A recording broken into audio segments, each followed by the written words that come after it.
Teve uma fase na minha vida que a cada 3 meses eu tinha uma nova ideia brilhante. Eu trocava de ideia como eu trocava de roupa. Só que o que ninguém via era que por trás desse meu entusiasmo de trazer sempre ideias novas, tinha uma mente completamente perturbada. Eu vivia ansiosa, eu vivia irritada, estressada, e eu sentia que parecia que todo mundo andava pra frente, menos eu. E nessa época eu lembro que eu tinha esse sentimento de que o mundo era injusto, ou de que todo mundo tinha um talento, tinha algo que eu não tinha e que aquele tipo de sonho, aquele tipo de projeto não era pra mim. Mas o que eu não entendia naquela época é que o problema estava justamente comigo. E saber disso doeu muito. Nessa época eu tava vivendo apenas as consequências das escolhas que eu havia tomado no passado. E quando eu parei de apontar pra fora, pro universo, pros outros e comecei a olhar pra dentro, foi quando as coisas realmente começaram a mudar. Então, se você é uma pessoa que tá sempre mudando de projeto, tendo sempre ideias novas, ou até tá pensando em desistir do seu projeto atual, fica nesse vídeo que ele é pra você. Eu acho que um dos grandes problemas da nossa geração hoje é a pressa. Então eu vejo que todo mundo que começa um projeto novo sempre tem uma expectativa distorcida do tempo que as coisas levam a acontecer. E eu acho que as redes sociais fomentaram um pouco isso, né? Porque a gente é acostumado a ver as pessoas tendo sucesso muito rápido. E a gente espera que vá acontecer nessa mesma velocidade com a gente. Mas a maioria das vezes a gente não é otimista porque nós somos naturalmente otimistas, pessoas que, nossa, têm uma super ideia e acham tudo incrível. Na verdade, a gente é muito otimista com relação ao tempo que as coisas levam pra acontecer, porque a gente justamente tá no início da jornada. E no início da jornada tudo é lindo e maravilhoso e você acha que tudo vai acontecer perfeitamente bem. Então o que acontece muitas vezes é o efeito Dunning-Kruger, que eu não sei se você conhece, mas eu vou explicar ele rapidamente. Essa teoria diz basicamente que nós temos uma tendência a superestimar as nossas habilidades quando a gente está no começo de uma jornada. Então você começa numa jornada, num projeto novo, numa ideia nova, achando que você tem todas as informações e todas as habilidades para fazer aquilo acontecer. Então você entrou num negócio novo, você estudou um pouco sobre ele, você ouviu falar sobre ele, e aí você começa super empolgado. Você fala, eu sei exatamente o que precisa ser feito para que eu consiga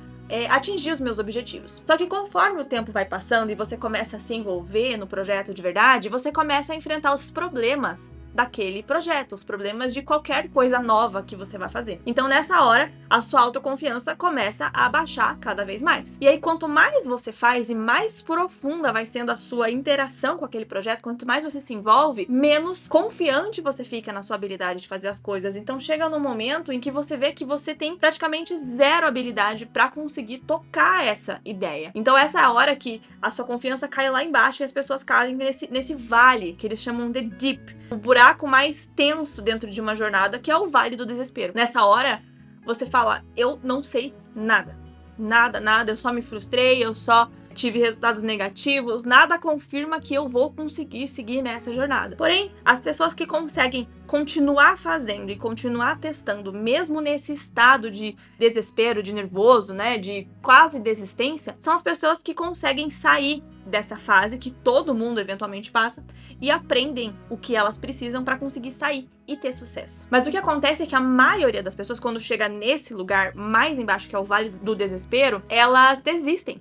Elas não conseguem persistir diante daquela dificuldade, e aí que entra a síndrome do objeto brilhante, que tantas pessoas falam. O que é a síndrome do objeto brilhante? É uma tendência que a gente tem de sempre buscar uma outra oportunidade muito melhor do que essa que você tá agora. E o perigo do Vale do Desespero é que toda ideia é muito promissora e muito incrível quando você está olhando ela de longe, quando você não começou a se envolver com os problemas. Então, enquanto você estiver dentro de uma circunstância onde você está aprendendo determinada habilidade e você olha pra fora e tem algo que parece muito promissor, muito incrível, só é tão promissor e incrível porque você ainda não se envolveu com essa atividade, com esse projeto. E os maiores gatilhos que fazem alguém ir pra síndrome do objeto brilhante são principalmente a frustração por você não ter conquistado os resultados, o tédio quando o que você tá fazendo perdeu a graça, né? Perdeu aquele brilho, aquela chama inicial, quando você tá tendo mais dificuldade do que sucesso. E normalmente nessa fase aqui, a gente começa a colocar a culpa em fatores externos. Aí você fala assim, o mercado é péssimo. Nossa, eu não tenho talento. Tal pessoa conseguiu só porque ela tem, sei lá, um dom, porque ela tem família, porque não sei o que. Você começa a botar a culpa nos fatores externos. E pode ser que isso tudo realmente seja verdade, mas na maioria das vezes a gente usa esses fatos como uma justificativa pra gente não se responsabilizar pela nossa própria falta de sucesso. E se a gente for parar pra pensar, o resultado atual que a gente tem é um feedback. Se você tá tendo um resultado negativo nesse momento, é porque provavelmente você ainda não sabe tudo o que você precisa para ter o resultado que você tanto quer. E eu acho que outro fator que faz a gente ir para essa síndrome do objeto brilhante é a interpretação um pouco equivocada sobre o que é fracasso. Quando você começa a fazer alguma coisa, começa a se movimentar, o começo é sempre silencioso. Você posta, ninguém comenta. Você oferta, ninguém compra. Você fala, ninguém tá te assistindo. Então, de alguma forma, você não tem nenhuma validação externa de que o que você tá fazendo é realmente bom. Mas nessa fase de silêncio é quando a gente está construindo a fundação. Nessa fase de silêncio, de aprendizados e erros, é quando a gente tá no começo construindo aquela base, né, do que funciona, do que não funciona. É quando você tá aprendendo, quando você tá errando. Essa é a fase de coleta de informações e sempre vai ser silencioso. Eu entendo que tem muita gente que se sente desanimado porque a sua família não vai te dar um apoio, né? Ou as pessoas que são próximas a você não estão ali te encorajando. Então, quando você não entende que mesmo esse silêncio, mesmo essa falta de aplausos também é uma espécie de progresso, você vai interpretar isso como um fracasso. Mas quando você está se movimentando, mesmo que em silêncio, você está coletando informações e construindo a base do seu projeto. Tudo isso ainda é evolução, por mais que não esteja transbordando para fora. E por achar que o silêncio é um fracasso, a maioria das pessoas pensa em desistir. E outra coisa, às vezes você está esperando a aprovação dos outros, mas nem você consegue gerar evidências de que você é uma pessoa confiável.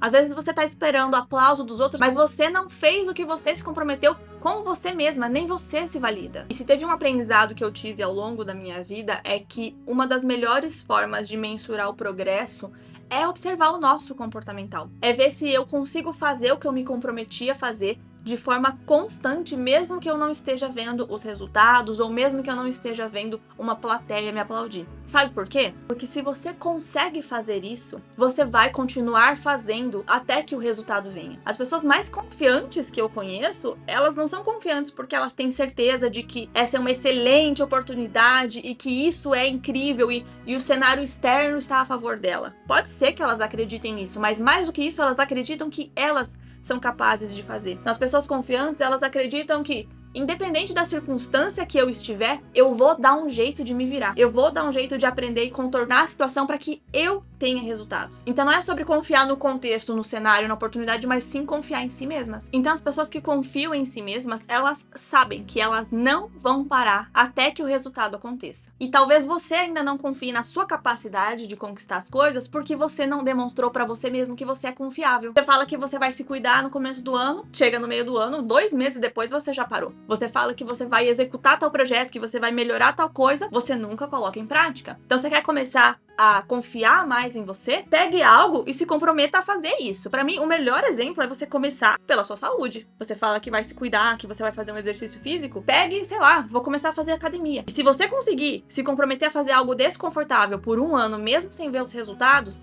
você já vai ter criado uma evidência pra você de que você faz as coisas independente da situação. Esse pra mim é um dos melhores exercícios. Comece pelo exercício físico. Se você dominar essa arte, aí você pode confiar que você consegue dominar todos os outros desafios que vão chegar. Aproveitando que a gente tá nessa temática de exercício físico, tem uma outra analogia muito legal pra gente fazer sobre isso também, que é você analisar os atletas mais respeitados do mundo. Pega ali, sei lá, Cristiano Ronaldo, pega esses jogadores de basquete, qualquer atleta que chegou no nível máximo. Você vê que mesmo esses atletas que estão em altíssima performance, eles continuam treinando exatamente os mesmos movimentos incansavelmente. Eu lembro que eu vi uma matéria que falava que o Kobe Bryant treinava exatamente o mesmo arremesso, não sei quantas vezes por dia, todos os dias, mesmo ele sendo um dos melhores jogadores de basquete da história. Então, se um jogador de ponta que já é validado, que já ganha um montão de dinheiro, treina exatamente o mesmo movimento repetidas vezes, por que é que você que tá no começo não quer repetir o mesmo processo até você aprender? Então, às vezes, da mesma forma que a gente subestima o tempo que as coisas levam pra acontecer, eu sinto que às vezes a gente subestima a quantidade de repetições que a gente tem que fazer de determinada atividade até a gente ficar bom nela. Eu só comecei a ver resultado no meu negócio, nos meus projetos, a partir do momento em que eu parei de tentar inventar a roda e que eu comecei a repetir a mesma coisa. Se você se mantém consistente fazendo exatamente a mesma coisa